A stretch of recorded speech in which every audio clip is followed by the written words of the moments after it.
You gonna hand me a blue or red pill? How about you hand me a purple pill? A Thanos pill. So I can choke on some lean. Rapers, what's is good? It's your boy Laser. You guys back with another scary reaction video. Using reaction content. So I continue to laugh here. We're gonna 5 smartest and most dangerous hackers of all time, because these hackers be scary as shit. They're gonna hack our fucking files. No, these are scary content. We're scary videos like this in the future. Is please the like button. You subscribe to the notification bell icon. I'll stream every night on Twitch. Goat channel streams freaking amazing. Let's dive straight into the video. Number 5. Kevin Mitnick. As a young teenager, the hacker known as the Condor discovered a way of cheating a punch card system that would allow him to use the Los Angeles bus system for free. Los Angeles? He claimed he was working on a school project. Motherfucker said Los Angeles, what the fuck? And found out how to obtain unused tickets.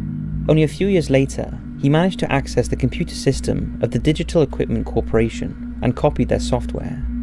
He was eventually charged and convicted of this crime 9 years later in 1988.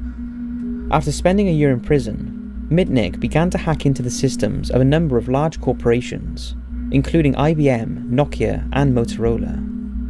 He would copy valuable proprietary software and access mail accounts. He was arrested in 1995 and pleaded guilty to wire fraud, computer fraud, and illegally intercepting a wire communication as part of a plea bargain, which saw him being sentenced to 5 years in prison. Ooh. Whilst in prison, bye-bye, buddy, you won't be missed. He was kept in solitary confinement for 8 months for fear he could use a landline to hack into government computers. After his release in 2000, he claimed in a book that he had never actually hacked into computer systems, but had used social engineering to obtain passwords. Mitnick is now a successful author and security consultant. What the fuck? Turned his life around, we gotta respect that. Michael Kelsey. The hacker known as Mafia Boy first developed an interest in computers at the age of 6. At 9 years old, after obtaining a free AOL trial, he managed to hack the system, which then allowed him free access beyond the 30-day trial period. By the time he was 15, Michael had succeeded in pulling off such an incredible act that cybercrime laws were drawn up as a direct result of his actions, with the authorities shocked that a boy of his age could have carried out such a hack. The teenager from Quebec, Canada, had got more involved. Quebec? You mean Quebec? Quebec. What is Quebec? In online hacker groups. Wait, is that and like in 2000 began his attack that made him famous. Quebec. He started to take over a number of university networks simultaneously.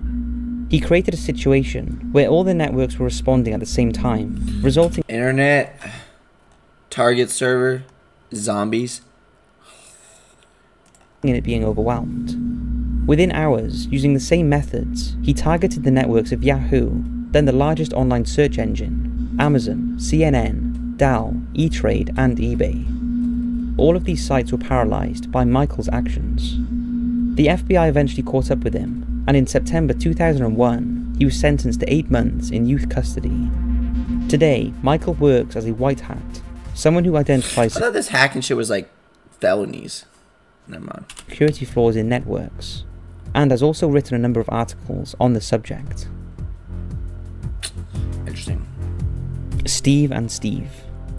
It's hard to believe that 2 of the most pioneering people in the world of technology began their careers as hackers. Not exactly the scariest hackers the world has seen, but they deserve a mention due to their future fame. In the late 1960s, a man called Steve was studying at the University of Colorado, but was expelled from there for hacking into the university computer system. After meeting with a friend in 1971, both became known as phone phreaks. Phone phreaks were hackers who illegally broke into telephone network systems and would use this knowledge to make long-distance phone calls for free or tap phone lines. Together they created a device known as a blue box that would be used to emulate telephone signals, which tricked automated telephone exchanges into thinking it was receiving genuine information. Once inside the network, calls could be made, yet would be untraceable. It's alleged that Steve used such a device to impersonate the respected US politician, Henry Kissinger, and he called the Vatican and asked to speak to the Pope. Realizing the commercial value of such a device, the pair 1, 2, 3, 4, 5, 6, 7, 8, 9. started selling them illegally. What am I saying, bro? After nearly being caught by the police, the two decided to give up their criminal ways and founded a company that is synonymous with the world of technology. Dude, I gotta get my mustache The company back. was Apple, Scary and the pair was mustache. Steve Wozniak and Steve Jobs. I look scary on my mustache. Matthew I need it back. Matthew 𝐕𝐝 is a Welsh hacker who went by the handle of 𝐂𝐲𝐬. In 1996, at the age of 21, he was arrested after hacking into US government networks, initially into the Griffiths Do they not install like VPNs or whatever? The fuck you call them? I don't know. Air Force Base Research Laboratory in New York, then later into USAF, NASA, and NATO. 𝐕𝐝 claimed that he was researching information on providing a UFO conspiracy theory. He used a simple Commodore Amiga computer, along with a program called Roxbox, that simulated tones sent out by a telephone operator's dialing console. US Special Agent Jim Christie had stated that 𝐕𝐝's actions had the potential to have started a Third World War. 𝐕𝐝, as well as his alleged accomplice Richard Price, had transferred information from the Korean Atomic Research Institute to the USAF system. Had North Korea spotted this, they may well have thought that they were under a cyber attack, and may have retaliated with a physical response. However, the data belonged to South Korea, and was therefore less sensitive. Despite a number of investigations before his arrest in 1996, at his trial 18 months later, the British Crown Prosecution Service decided that it would no longer pursue the case, resulting in Matthew being fully acquitted of any wrongdoing. He now runs his own website. FAQ, who is 𝐂𝐳𝐭𝐞𝐫? 𝐂𝐳𝐭, aka Matthew Beverly, is a British hacker from Wales. 1996, he was arrested for hacking the secure US government. So, oh fuck, my nose is runny. Who wants to suck out the runny?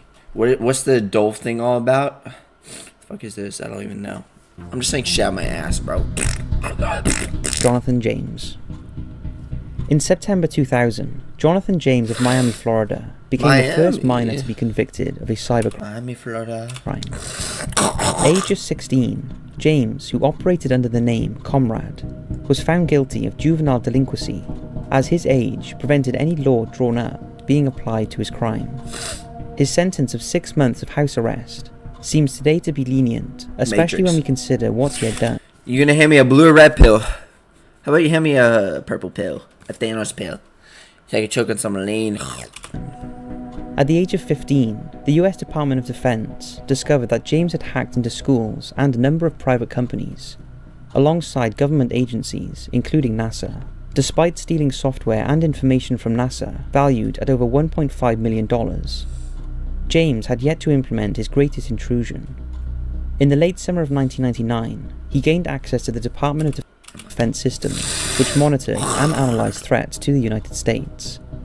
A series of attacks on government systems in 2007 led the US Secret Service to suspect that James was behind them. It later turned out to be the work of a hacker named Albert Gonzalez. The incident proved to be a turning point in the young life of Comrade, who feared his reputation made him the guilty party.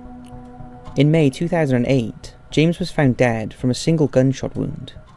A suicide note was found, stating he believed he was to be convicted of cybercrimes he had not committed. So that's 5 at the Well guys, this was the video. I hope you enjoyed it. Which one of the smartest and most dangerous hackers was the most interesting to you? Enjoy the reaction content. You want reaction videos like the features to do? I'll see you next one. Peace!